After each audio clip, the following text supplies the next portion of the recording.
play, I do believe Rondo did spit in Chris's face by his reaction, as well as those that are around him. And what do you expect when somebody spits in your face? Yeah. It's going to escalate the situation. But I will go back to, everybody's coming at Ingram about pushing James Harden. You don't know what built up, what built up to that point. You don't know if they throughout the entire game, got under his skin. And I think as a new kid on the block, when you're the third year in the league, everybody's telling me you got to defend yourself. You got to stick up for yourself. And so we don't know what escalated this fight, but now that the suspensions are handed down.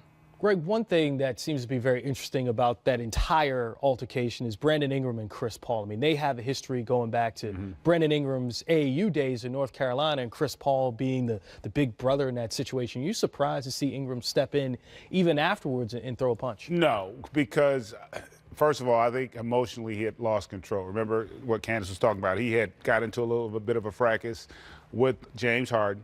I think there was some frustration there as well. And the other thing you got to factor in here, there's a little bit of pressure on the Lakers. With LeBron coming to town, now the expectations have changed, right? This is not just a fun story anymore like it's been the last 2 years where we can wait for these guys to kind of develop on their own terms. Now, there's a little bit more of a sense of urgency. Not so much that they got to win a championship, but they've got to show significant improvement. And so when you add that to the mix, that can create some more frustration. And I just think, as a young player, because again, this is not a guy that has a reputation as being physical or somebody who's antagonizing or fighting or any of that stuff. I just think he lost a little bit of control. He's going to learn a valuable lesson from this. And in a weird way, I think as a group, they may all benefit from it down the line, the Lakers, more so. I don't think it really affects the Rockets at all. The Rockets kind of know who they are. They know what they got to do to get where they want to go. The Lakers don't know who they are. And so a lot of times through adversity, either it splits you or it brings you closer together.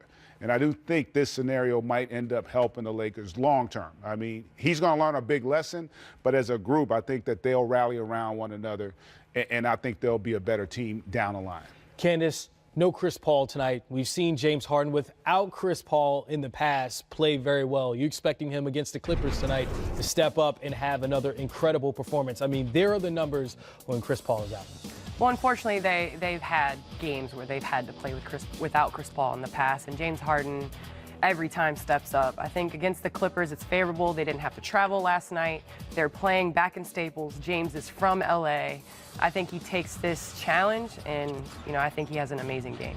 Outside of James Harden, who are you expecting to step up for the Rockets? If you had to look at their roster in this situation, no Chris Paul, who are some names you're looking at? Well, in the past, in the playoffs, you saw last year, Eric Gordon really stepped up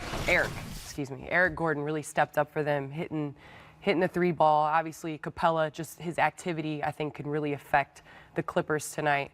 But look, Rockets have to get back on track of playing, the type of basketball, the brand of basketball, of getting three-point attempts up.